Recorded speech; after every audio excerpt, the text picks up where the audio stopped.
blinding flash of white light lit up the sky over Gaza tonight. People running for cover, not knowing whether they're dead or alive. They came with their tanks and their planes, with ravaging fiery flames, and nothing remains, just a voice rising up in the smoky haze. We will not go down in the night without a fight.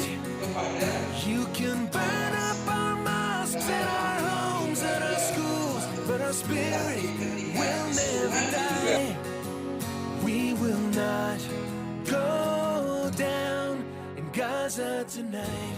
Justru konflik-konflik yang terjadi itu kebanyakan bukan di tingkat umat, di masyarakat, tetapi cenderung di meja-meja penting.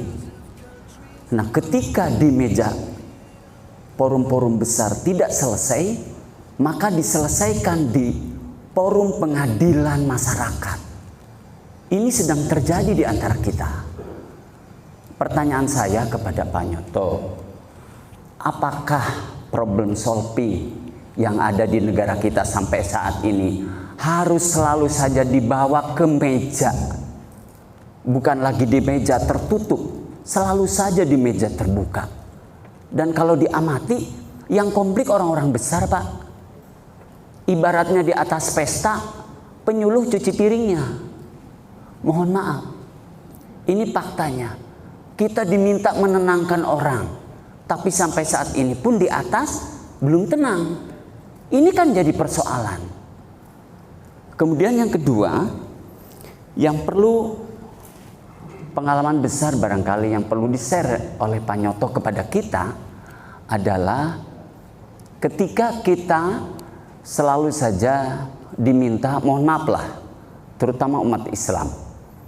Teroris itu labelnya nempelnya di mana, Pak? Di umat Islam. Kemudian radikalisme itu nempelnya di mana, Pak? Di umat Islam. Saya pikir orang yang menjalankan Islam terbaik, dia akan cinta negaranya. Maka umat Islam tidak ada lagi bicara soal Pancasila itu diterima tidak diterima.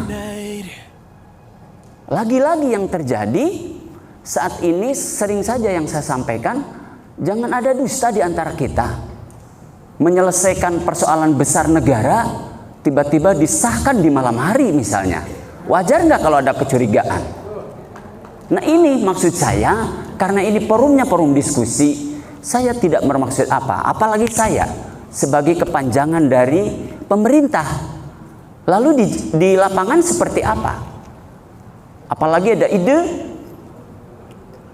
Islam yang berkebudayaan misalnya. Kami berusaha mencari ayat-ayat yang bisa bagaimana budaya menjadi bagian dari kita. Tapi faktanya budaya yang dimaksud seperti apa? Karena tafsirnya juga sangat berbeda. Mungkin itu aja, dengan segala hormat kepada Pak Nyoto bisa membekali kami agar konflik-konflik yang terjadi itu kami punya peran bagaimana penyelesaiannya dengan baik. Tapi faktanya, Pak, konflik tetap masih ada di meja atas, bahkan sekarang sudah melebar lagi ke meja Monas. Assalamualaikum warahmatullahi wabarakatuh. Kalau para mubalek saya kira punya semakin banyak masalah, punya kesempatan menghadirkan narasi-narasi yang benar untuk kehidupan ini. Ya, inilah menurut saya. Dan tadi ada pertanyaan yang agak pribadi, saya jawab terakhir. Apa yang memotivasi saya kemudian terlibat terus dengan persoalan-persoalan seperti ini?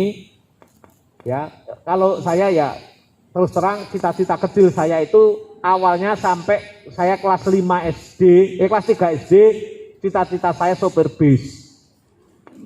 Lalu ketika saya sekolah sanawiyah aliyah ketemu guru, kiai saya Allahumma yarham Pak Ahmad Munaji, selalu menasihati saya dengan khairun nas man anfa'hum linnas.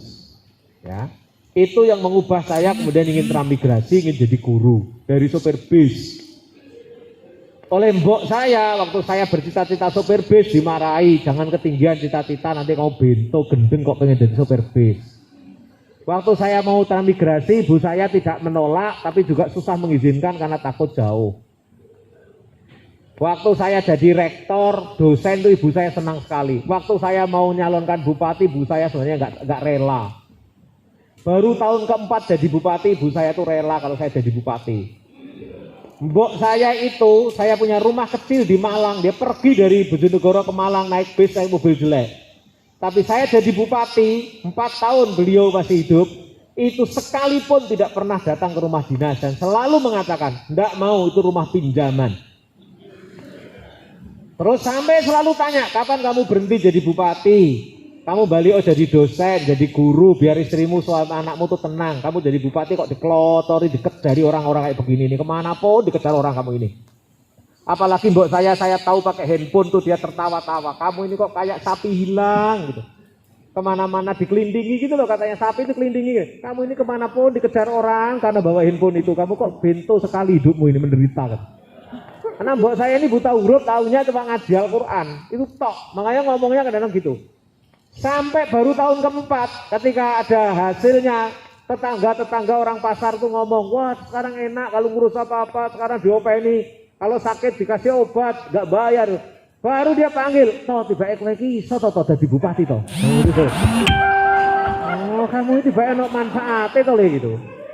Makanya sebulan sebelum meninggal, saya dipanggil lagi, saya bingung ada apa ini. Tahu nggak ibu saya itu? Ibu saya ini kalau ada harga gula naik, pusat pasir naik, langsung adik saya suruh telepon tokon ke sini, langsung dimarahi saya. Kamu ini jadi pejabat gak petus gitu kok masih terus saja. Coba lihat gula naik, itu masih namanya pupuk naik. Saya bilang, mbok itu sing ngatur pemerintah pusat. Orang peduli pokoknya kowe ya pemerintah kok. Itu ibu saya. Ya.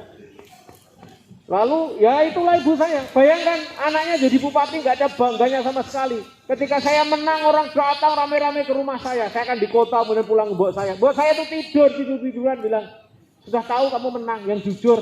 Katanya gitu aja. Yang jujur kamu boleh kaya tapi jujur. Waktu saya mau pulang itu pamit itu polisi dipanggil yang awal saya. Le sini le, kowe koncone to, nggih Bang.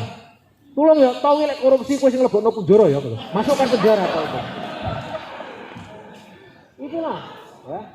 Itulah ibu saya, ya, yang modelnya begitu itu. Jadi ini, nah itu juga sangat mempengaruhi saya. Lalu apa? Ya itu tadi. Berarti ibu saya ini lebih kritis daripada orang lain. Apakah kamu memberi manfaat atau tidak? Dan gara-gara ingin memberi manfaat itulah saya berusaha memahami manusia, memahami ekosistem, memahami alam. Saya belajar ilmu pemerintahan, saya belajar ilmu macam-macam. Disitulah kemudian saya tidak berhenti hanya kuliah S2 S3, tapi saya juga ikuti berbagai lembaga pendidikan. Dan saya membaca keras, saya belajar melakukan riset yang keras untuk ini semua. Ya, supaya saya paham dan saya bisa berkontribusi untuk kehidupan ini.